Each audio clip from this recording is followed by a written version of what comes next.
जो है वो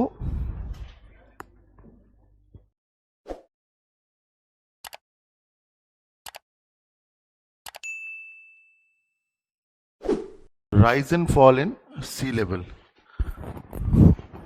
जो सी लेवल का में ऊपर नीचे होता है जो पानी, उसको हम लोग टाइड्स कहते हैं। लेकिन वो किस वजह से होता है ये भी हमें मालूम है। अगर कोई मीटियोलॉजिकल फैक्टर्स हैं तब हम लोग उनको टाइड्स नहीं कहते हैं। जैसे पानी का लेवल बहुत बढ़ गया, एटमॉस्फेरिक प्रेशर गिरा, तो उससे पानी का लेवल बढ़ेगा वहां पर कहीं से पानी इधर को इधर मूव करेगा, हवाएं।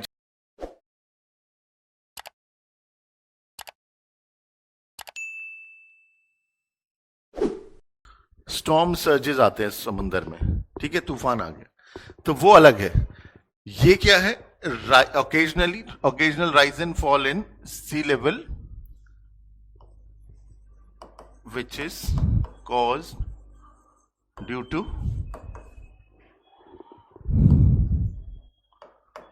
gravitational pull of moon.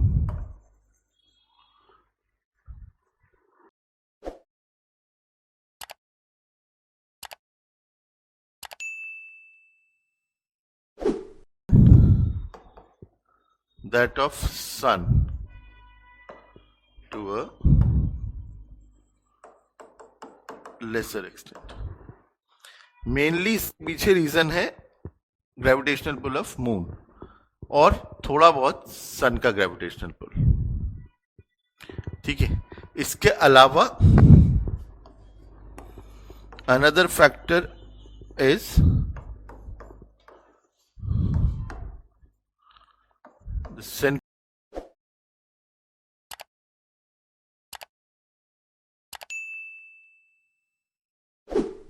अर्थ बहुत तेजी से घूम रही है, मतलब 1700 kilometre, approximately 1700 kilometre per hour की स्पीड पर घूम रही है। वो जो इतनी तेजी से रोटेट कर रही है वो एक सेंट्रीफ्यूगल फोर्स प्रोड्यूस करता है which acts opposite to the gravitational pull of the earth, ठीक है। वो भी फैक्टर है which acts opposite to the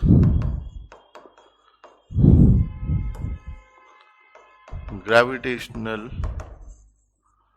pull of earth.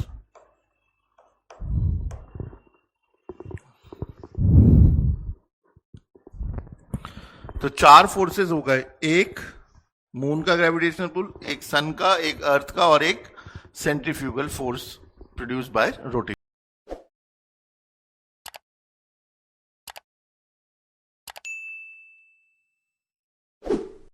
In forces में जिधर बैलेंस बनेगा, जिधर को भी रिजल्टेंट फोर्स होगा, पानी उधर ही को मूव करेगा, ठीक है।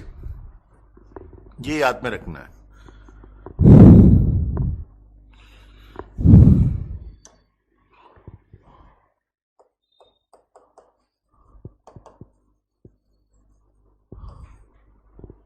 Tidal bulge. अब क्या होता है कि इसको ऐसा मत समझना कि ये 2D में फिगर नहीं है, ये मतलब ऐसे गोल अर्थ है। अब अर्थ पे टाइडल बल्ज का मतलब है जब पानी कहीं पर बढ़ेगा, पानी का लेवल ऊपर होगा। फॉर एग्जाम्पल हम लोग कहें कि यहां पर पानी का लेवल बढ़ रहा है, तो जो पानी का लेवल अभी ऐसा दिख रहा होगा, अगर यहां पर पानी बढ़ जाएगा तो वो कैसा हो जाएगा? ऐसा हो जाएगा। तो इसको हम लोग कहते हैं टाइडल बल्ज, ठीक है। ये इसमें समझने की बात इतनी है कि ये टाइडल बल्ज है।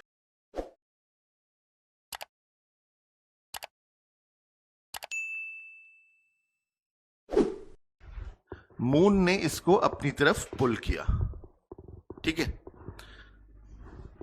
पानी, अब पानी लिक्विड फॉर्म में, तो वो इधर उधर के आसपास के इलाकों से मूव करना शुरू होगा और यहां पर आकर के इकट्ठा हो जाएगा, तो यहां पर बल्ज आ जाएगी। ये समझ में आता है। लेकिन हमेशा इसके ऑपोजिट साइड में भी एक बल्ज होती है, ठीक है। There are always two bulges, एक on the face, on the part of the earth facing towards moon यहां पर, और एक बिल्कुल उसके ऑपोजिट साइड में, ठीक है। दोनों तरफ पे बल्ज होती है। यहां पर का बल्ज कैसे होगा? यहां पर एक तो मून का ग्रेविटेशनल पुल बहुत ज्यादा काम करेगा, बहुत पावरफुल है। दूसरा सेंट्रीफ्यूगल फोर्स भी उसी के साथ काम कर रहा है। तो यहां पर तो आएगा ही आगे बल्ज। इधर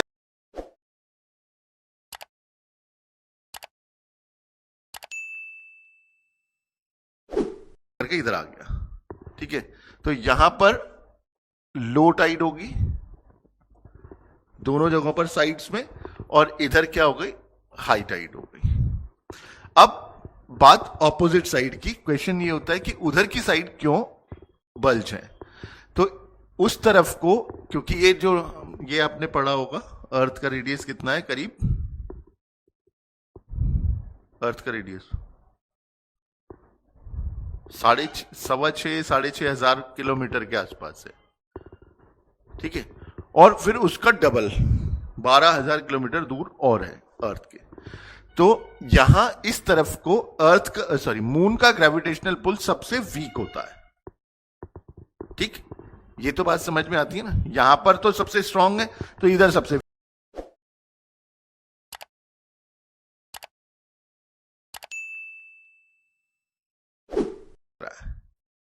तो रिजल्टेंट फोर्स जो है वो बाहर की तरफ लगता है, और इस वजह से पानी जो है वो बाहर की तरफ चले जाता है। तो यहां का टाइडल बल्ज जो है, उधर से सन भी हो सकता है पुल कर रहा हो, अगर ऐसी उसमें हो, ऑपोजिशन में हो। लेकिन अगर नहीं भी हो तो सेंट्रीफ्यूगल फोर्स जो है वो बाहर की तरफ एक्ट कर रहा है। वो रिजल्टेंट फोर्स जो है that is the centrifugal force produce by the rotation of earth, as moon's gravitational pull is weakest at the point opposite to it, ठीक है। तो यहां पर जो टाइडल, एग्जाम में क्वेश्चन पूछते हैं कि टाइडल बल्ज दो क्यों होते हैं, तो एक तो हमें समझ आ जाती है क्लियरली, लेकिन दूसरी तरफ जो है वो मून का ग्रेविटेशन पुल सबसे कम होने की वजह से सेंट्रीफ्यूगल फोर्स रिजल्टेंट फोर्स बनता है, और इसलिए पानी बाहर की तरफ मूव कर जाता है। तो दो टाइडल बल्ज होते हैं। तो हमेशा क्या होगा, अर्थ पे एक टाइम पर दो हाई टाइड होंगी और दो लो टाइड होंगी।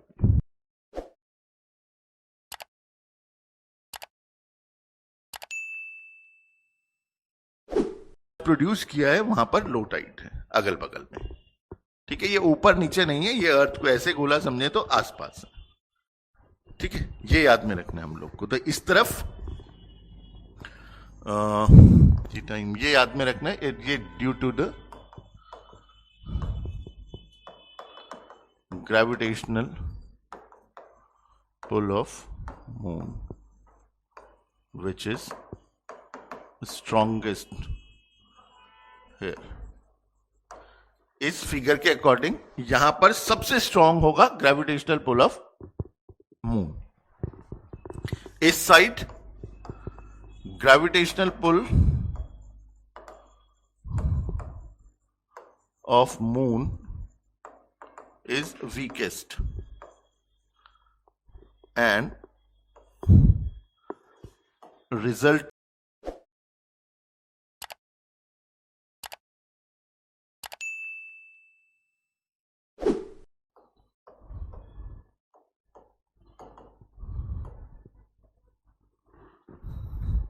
ठीक है। तो ये क्योंकि दूर है उधर की तरफ, इसलिए वो कमजोर रहेगा।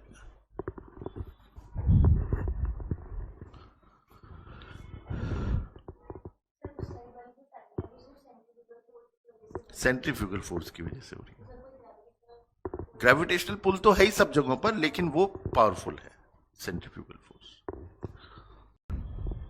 तो ये इसलिए टाइडल बल्ज को इसलिए बताते हैं कि सबसे कॉमन जो टाइडल पैटर्न है वो यही है, 2 high and 2 low tides at a time. मतलब एक दिन के अंदर हर जगह पर, क्योंकि अब धरती तो ऐसी घूमेगी, ओ अर्थ भी घूम रही है, मून भी रिवॉल्व कर रहा है, तो हर दिन दो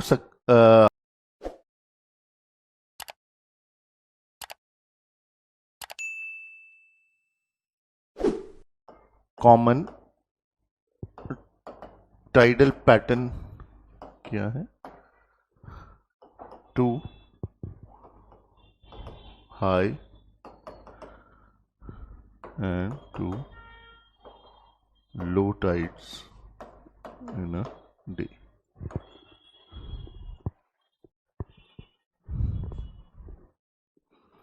अब होता क्या है कि अर्थ रोटेट कर रही है, कैसे? Earth rotates from west to east, ठीक है? अर्थ रोटेट कर रही है वेस्ट टू ईस्ट, और इसके साथ साथ मून जो है रिवॉल्व्स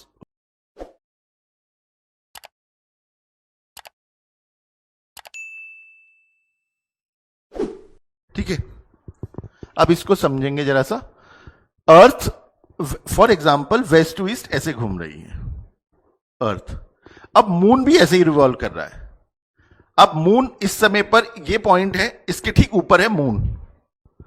अब अर्थ ऐसे घूमेगी 24 घंटे में, ये जगह फिर यहां पर आ जाएगी पॉइंट। अब मून क्या होगा, इतने में क्योंकि वो रिवॉल्व कर रहा है, वो थोड़ा सा इधर को खिसक गया है।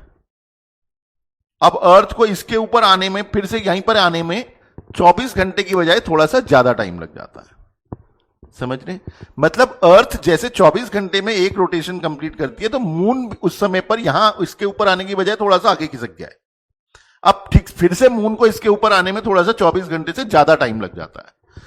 तो ये बात समझ में आ गई, ठीक है? ये पॉइंट समझ में आया कि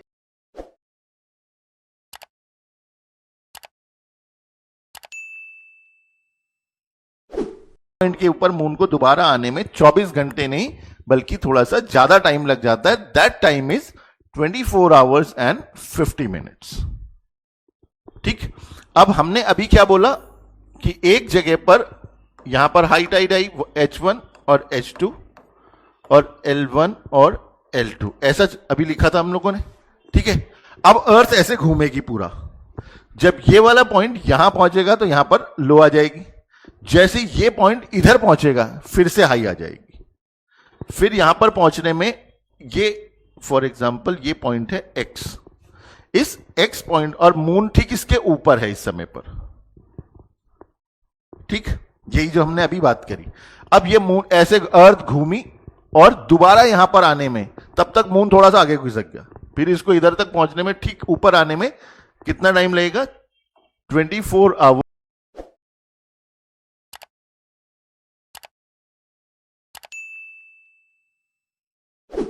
हाई टाइड आ रही है, एक तो यहां पर आई और एक वापस जब वो जाएगा इधर पहुंचेगा तब, तो ठीक आधा टाइम कितना होगा? 12 आवर्स 25 मिनट्स। ठीक है? एग्जाम में पूछते हैं कि सक्सेसिव हाई या सक्सेसिव लो टाइड में के बीच में कितना टाइम इंटरवल होता है। तो हमें याद में रखना है कि सक्सेसिव हाई और लो टाइड्स के बीच में 12 घंटे नहीं बल्कि 12 घंटे 25 मिनट होते हैं, क्योंकि चक्कर तो भले ही एक घंटे में, एक दिन में 24 घंटे का लगा रही है अर्थ, लेकिन मून को ठीक उस पॉइंट में आने में 24 घंटे से ज्यादा टाइम लगता है। तो चाहे ये लो L1 L2 हो, चाहे H1 H2 हो, यहां से यहां पहुंचने में 12 घंटे 25 मिनट। ठीक है? इसलिए ये एग्जाम में क्वेश्चन यूपीएससी में भी शायद एक बारी पहले प्रीलिम्स में पूछा हुआ है। ठीक है?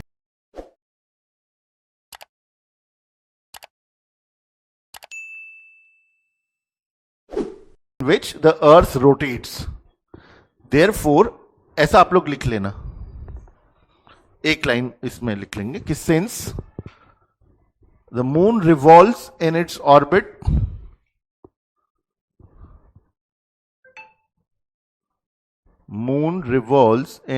orbit in the same direction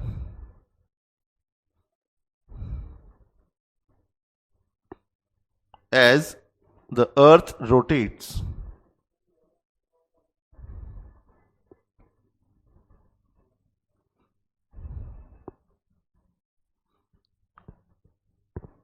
therefore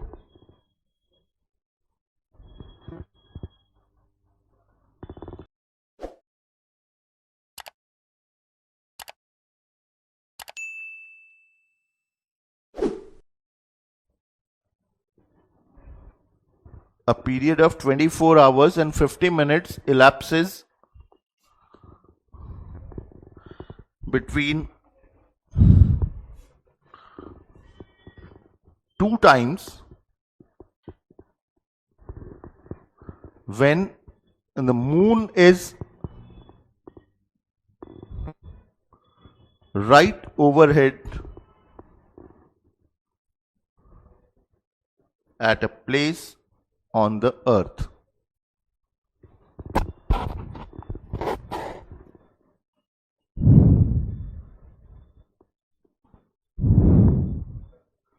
Hence,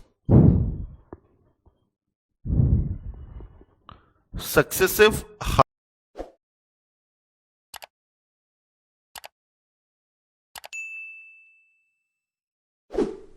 high or low tides occur at an interval of 12 hours and 25 minutes each.